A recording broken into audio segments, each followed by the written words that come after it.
Hello everyone, welcome to my channel flavour with gen.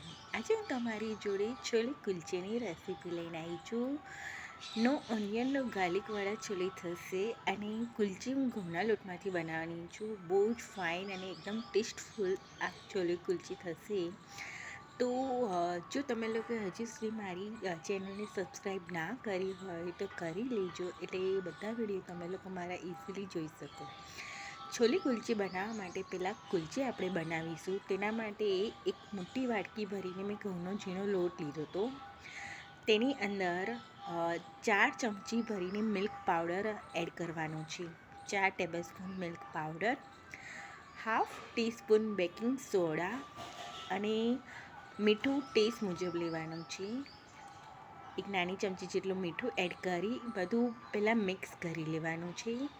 Mix કરી વચ્ચે ખાડો કરી લેવાનો છે અને હાફ કપ મોળું દહીં એડ કરવાનું છે અને 2 મોટી ચમચી તેલ એડ કરવાનું અને મિક્સ કરી તેનો સોફ્ટ લોટ બાંધી લેવાનો છે. એકદમ નરમ લોટ બાંધવાનો, એટલે કુલચી સોફ્ટ અને મસ્ત થશે.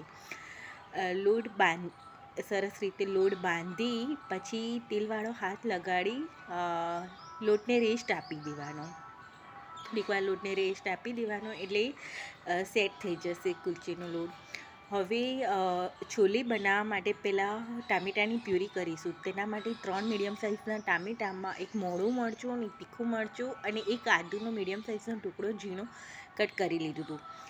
મિક્સર બાઉલમાં એડ કરવાનું છે અને મગજતરીના બી 1 ટેબલસ્પૂન જેટલા મેં એડ કર્યા હતા અને તેની એકદમ ફાઇન પેસ્ટ કરી લેવાની છે. હવે ટામેટાની પેસ્ટ રેડી છે. અહીંયા જે લોકો ડુંગળી ખાતા હોય તે ડુંગળી બી એડ કરી શકે છે.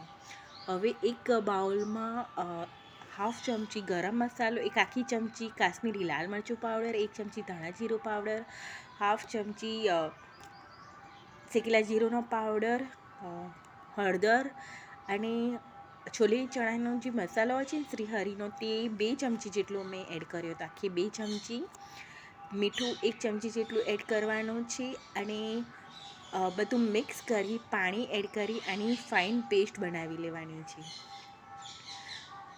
પાણી ઉમેરી પતલી એવું પેસ્ટ બનાવી લેવાની, આવી રીતની કન્સિસ્ટન્સી હોવી જોઈએ આની. એટલે એ પેસ્ટ રેડી છે. હવે છોલે ચણા બનાવવા માટે છોલે મેં રાત્રે પલાળી દીધા હતા. એક મોટો બાઉલ ભરીને છોલે પલાળી દીધા હતા. સવારે કુકરમાં એડ કરી ની પોટલી બનાવીને એડ કરી દીધી હતી અને ખડા મસાલા એડ કર્યા હતા. તજ, તમાલપત્ર, આદુના ટુકડા અને મોટી ઇલાયચી એટલે ચાની મેં પોટલી બનાવી લીધી હતી અને બાફી લીધું હતું. 6-7 સીટી વાગીને ત્યાં સુધી બાફી લેવાનું. મીઠા સોડા મેં એડ નહોતો કર્યો, એટલે છોલે ચણા બફાઈ ગયા હતા. હવે એક કઢાઈમાં 4 ચમચી તેલ એડ કરવાનું છે, જીરું એડ કરવાનું અને લીમડો એડ કરી દેવાનું અને સંતળાઈ જાય એટલે જે આપણે પેસ્ટ બનાવી હતી ને મરચાંને બધાની, એ એડ કરી દેવાનું. તેલ છૂટું પડે ને ત્યાં સુધી તેને સાંતળી લેવાનું છે.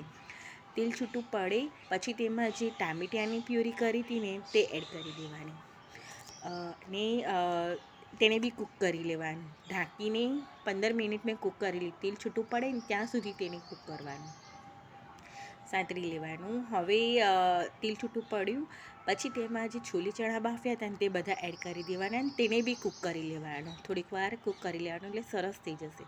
હવે કુલચીનો લોટ સેટ થઈ ગયો હતો. મસળી મીડિયમ સાઇઝના ગુલ્લા કરી થોડુંક વણી કલોંજી એડ કરવાનો છે અને ઉપર કોથમીર લગાવી દેવાની અને ધીમા મીડિયમ ગેસ પર તેને શેકી લેવાનું છે. અલટાઈ પલટાઈ અને શેકી લેવાના. આ કુલચે મેં થોડા પતલા રાખ્યા હતા. તમે લોકો ચાહો તો થોડાક જાડા રાખી શકો છો. જો જાડા કુલચે વણો ને તો એકદમ ધીમા તાપે શેકજો. મેં મીડિયમ રાખ્યા હતા ને બહુ જાડા નહીં, બહુ પતલા નહીં, એવા કર્યા હતા. એટલે મીડિયમ ટુ લો ફ્લેમ પર મેં એને શેક્યા હતા અને ઘી લગાવીને મેં શેક્યા હતા. જો ફૂલીને સરસ થયા છે ને અને ટેસ્ટમાં બહુ જ ફાઇન થાય છે અને ઘઉંના છે ને એટલે એકદમ હેલ્ધી રહેશે. કલોંજી અને ધાણા લગાવી લેવાના, કોથમીર લગાવી લેવાની એટલે બહુ ફાઇન લાગશે. તો તૈયાર છે કુલચે અને આ બાજુ છોલે બી થઈ ગયા હતા, કૂક થઈ ગયા હતા સરસ રીતે. ઉપરથી મેં 1 ચમચી ઘી એડ કર્યું અને થોડી કોથમીર ધોઈને કટ કરીને એડ કરી દીધી હતી. ચાહો તો ઘીનો વઘાર બી કરી શકો છો. તો છોલે કુલચે રેડી છે. કુલચે એકદમ સોફ્ટ થયા હતા અને ટેસ્ટમાં બહુ જ મસ્ત લાગતા હતા. તો ટ્રાય કરજો. જો લાગે છે ને એકદમ સોફ્ટ. અને આમાં તમે લોકો ચાહો ને તો ઉપરથી લીંબુ બી છોલેમાં એડ કરી શકો છો.